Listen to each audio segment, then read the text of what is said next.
Okay, let's dive into this. Picture a massive cargo vessel thousands of miles from shore. It's getting absolutely battered by relentless waves and taking on water fast.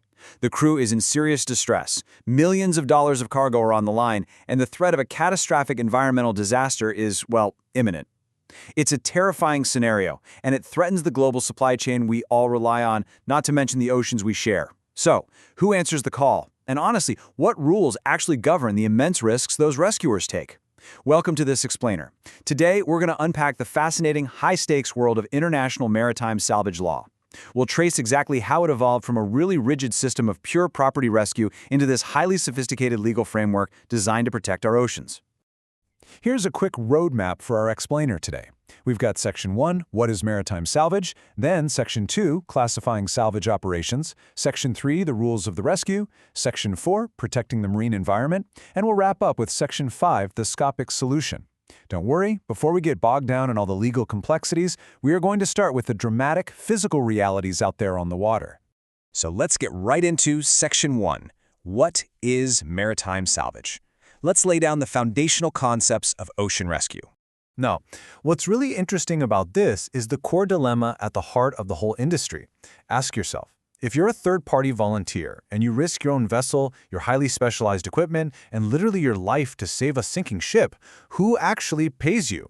Unlike a typical business contract where, terms are neatly negotiated weeks in advance over coffee, salvage usually happens in the absolute heat of a terrifying emergency.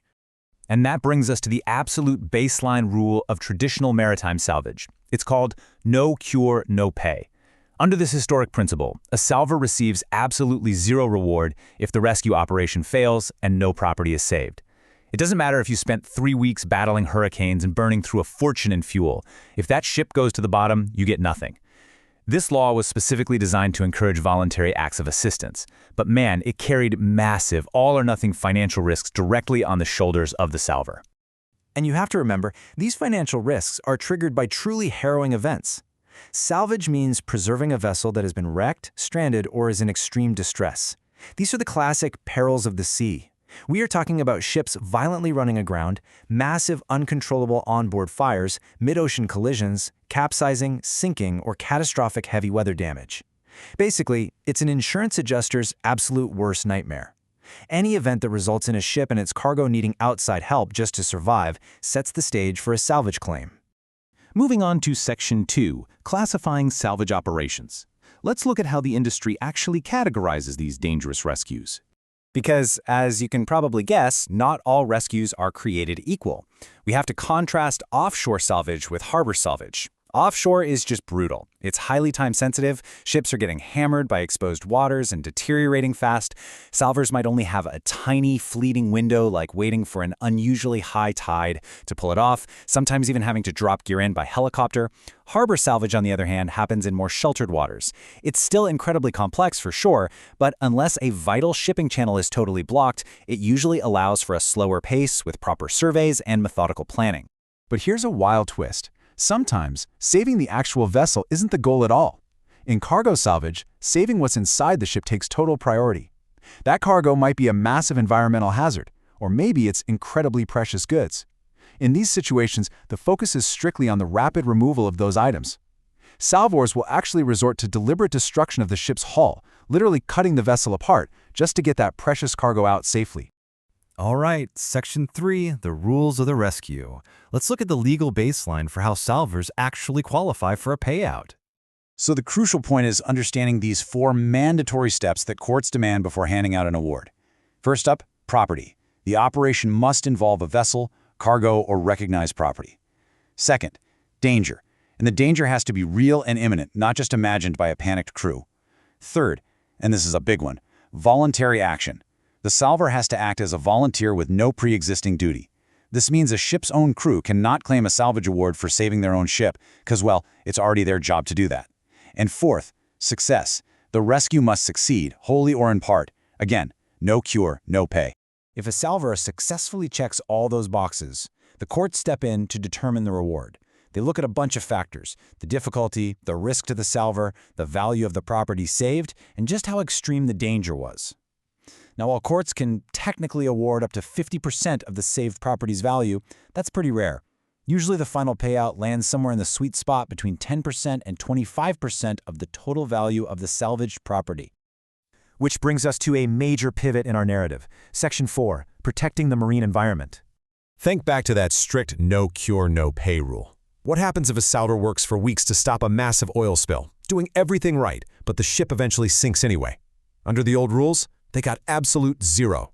Let's move on and see how this builds over time. Back in 1908, the Lloyd's Open Form, or LOF, standardized contracts to speed up emergency rescues. But flash forward to the 1980s and catastrophic oil spills were making international headlines. The old laws were terrifying salvers. They were literally hesitating to help leaking ships because failure meant total financial ruin. So, in 1980, LOF introduced a safety net to ensure salvers at least got their expenses paid if they worked on oil tankers. This momentum eventually culminated in a huge legal evolution, the International Salvage Convention of 1989. The 1989 convention basically rewired the financial incentives to protect the planet. To translate these dense legal concepts simply, it split the framework into two main articles. Article 13 is your traditional reward. It pays you for successfully saving the property, the ship and the cargo. But Article 14, that acts as a crucial safety net. It pays you for saving the environment. If a salver fails to save the ship but prevents pollution, Article 14 is paid by the ship owner's insurance, covering the salver's out-of-pocket expenses, plus a massive potential bonus, up to 100% uplift.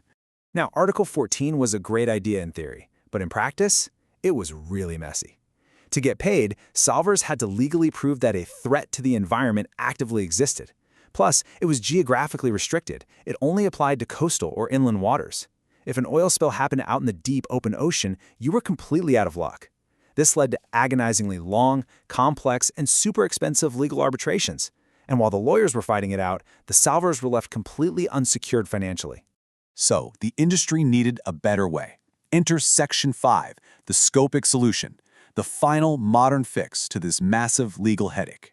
By 1999, the International Salvage Union and the insurance clubs created Scopic, the Special Compensation P&I Clause. It's essentially a special clause salvers can invoke to guarantee basically no cure, some pay. It completely overrides the geographical limits of Article 14, and best of all, the salver no longer has to go to court to prove there was an environmental threat. They just rely on a pre-agreed, fair-rate tariff. And this brilliantly illustrates just how fast and powerful this modern fix is. Once a salver invokes Scopic, the ship owner is legally obligated to provide a massive $3 million initial security deposit, and they have to do it within just 2 working days. This incredible mechanism guarantees that the rescue teams are financially protected from the very beginning of the operation. Let's rapidly summarize how Scopic works out there on the water. A salver can invoke it at any time. The pay is strictly based on time and materials, plus a standard 25% uplift. Importantly, it only pays out if that calculated amount exceeds the traditional Article 13 property award, so no one gets double paid. It's a true safety net. And to keep things fair, the ship owner gets oversight. They can send a special casualty representative, or SCR, right on board to monitor everything.